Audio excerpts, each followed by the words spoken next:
My name is Leigh. I am a care manager with Assisting Hands. I've been here 3 years. I'm a licensed practical nurse with 19 years of experience of working with stroke patients. And I worked as a nurse assistant for 10 years before that. And I'm also the daughter of a stroke patient. She had her stroke in November of 2023. She didn't know she was having a stroke. So this is a cause near and dear to my heart. And I would love to make sure that more people know about the signs and symptoms of stroke, and so would she.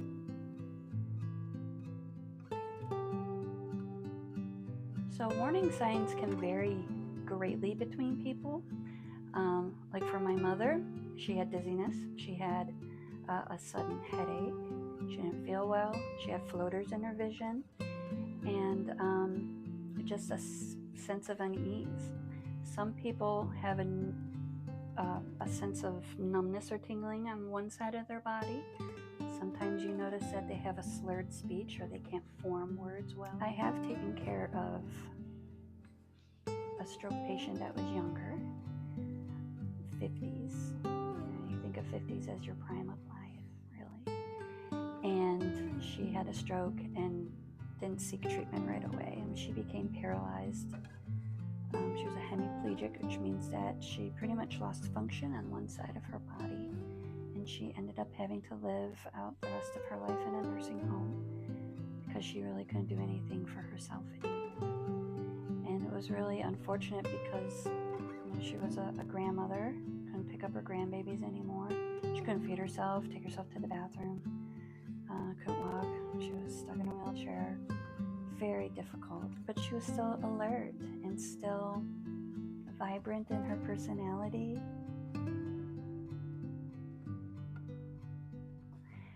It is an emergent, life-threatening situation, like a heart attack.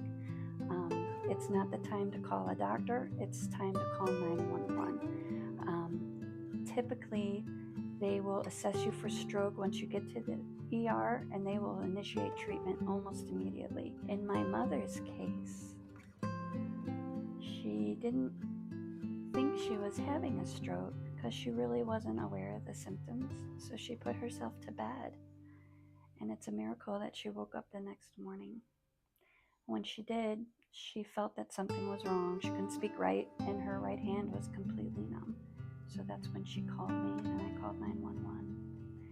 They had told her, had she have called when she was feeling symptoms the night before, she would probably have a better outcome. So there are two main types of stroke. One is ischemic, when there is a blood clot in the brain, and that prevents blood flow to that area of the brain, causing tissue death because it's not getting oxygen-rich blood. And the other type is a hemorrhagic stroke, which is when a blood vessel bursts in the brain and causes bleeding in that area of the brain. Both are very serious.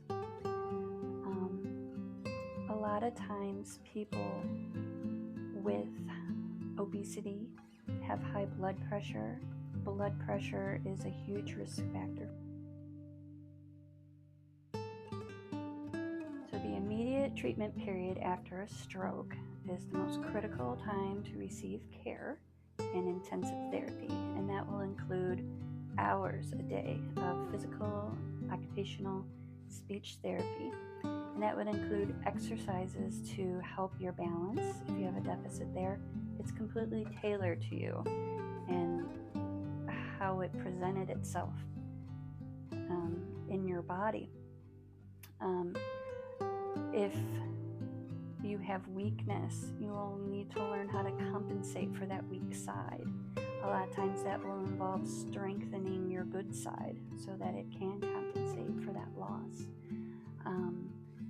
Speech therapy is extremely important because it takes care of the deficits that occur, such as executive functioning, your decision-making process, your articulation, your cognitive awareness. All of that can be affected by a stroke. And swallowing. If your nerves that innervate your throat are affected, that can can affect your swallow, and you could be at risk for choking or aspirating food and liquid. So there's a lot that goes into a therapy program, and it's so important to pour everything that you have into your recovery to facilitate a good outcome. I've taken care of a client who had a severe stroke and was paralyzed on the left side of his body, and we didn't think he was going to get any of his function back, but after consistent therapy and a lot of determination and a lot of support, he was able to walk again with a walker and return to his home, and that was a wonderful outcome. So as an assisting hands client, if you have an exercise regimen that you need to follow at home once you're discharged, we can help you attain your goals at home, help further your therapy, get you stronger, and keep you safe in the home setting so that you can successfully stay at home longer. A lot of people who've had a stroke have difficulty with mobility. They're a fall risk. And sometimes when you have weakness on one side, you don't really feel that you're weak, and you're not aware of your deficit. We call that a deficit in safety awareness. So we can help you and give you those reminders, give you that standby assistance, assist you as needed as you recover. We can help bridge that gap between where you are now and where you want to be.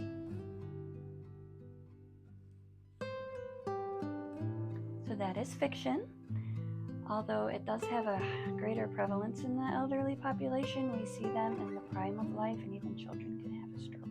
The youngest stroke patient I had was about 18 years old, and he was very debilitated. And it was so sad, and that's the scariest part in my mind about a stroke. It's a roll of the dice. You don't know when it's going to happen. You don't know how severe it's going to be. It all depends on the location that the stroke occurs in the brain, how severe it is, how quick you can get help, and what your overall general health is, and your age. So knowing the signs of a stroke, no matter how old you are, is important so you can get that help right away. So how do you prevent a stroke? You would want to lead the healthiest lifestyle that you could possibly lead. If you've been identified as high risk for a stroke, you're going to want to listen to your doctor's advice. Take the medicines they prescribe you. Eat a well-balanced diet. Get some sunshine. Take a walk if you can. Do some exercise, even if it's in your chair. Moving around a little bit, breathing deeper, getting adequate amounts of rest, a good quality sleep. Look after your blood pressure and your cholesterol. And trying to mitigate your stress as much as you can will go a long way to preventing a stroke. It will go a long way to preventing a lot of serious medical issues. They're all sort of related in a way. And home care can go a long way towards helping you reach your health goals by being with you as you take a walk, reminding you to take your medications, helping you eat a more balanced diet by preparing food that maybe you're not able to prepare anymore. Maybe you can't stand at a stove for that long anymore. Maybe they can help you make good choices if you live in a facility and have to choose from a menu. There's a lot of different ways we can support you in your health journey.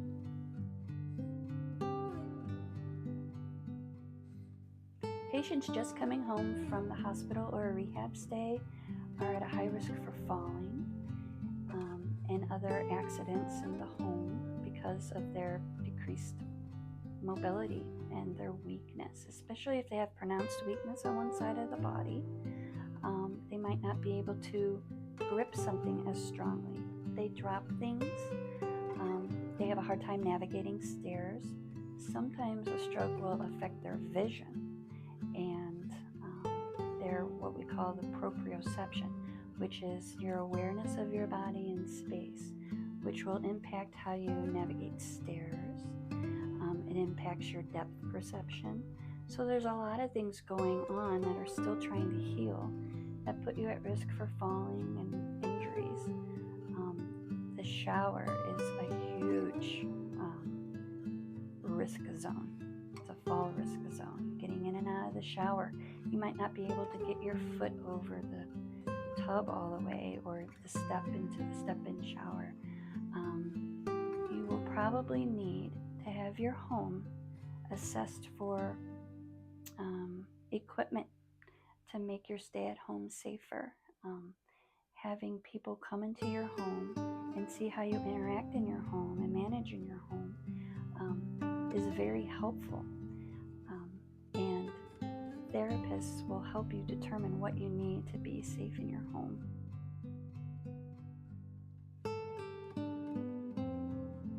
So I did have a client that I took care of for about 2 years who had had a stroke, and he became near and dear to my heart, and I considered him my adopted grandpa.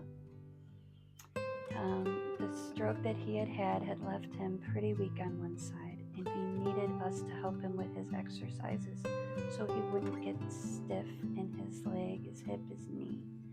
And we would help him twice a day with his exercises, and we would stand on his weak side as he walked around so that we could support him. He needed help in and out of the shower, picking up his leg and putting it into the shower because he couldn't pick it up anymore. And we were able to keep him in his home for 2 years and keep him on track with his medication. That really helped with his blood pressure. And we gave him a lot of reassurance that we were there if anything else were to go wrong. If he wasn't feeling well, we were right there to help him and call for help if he needed it. And just give him that confidence that he wasn't alone.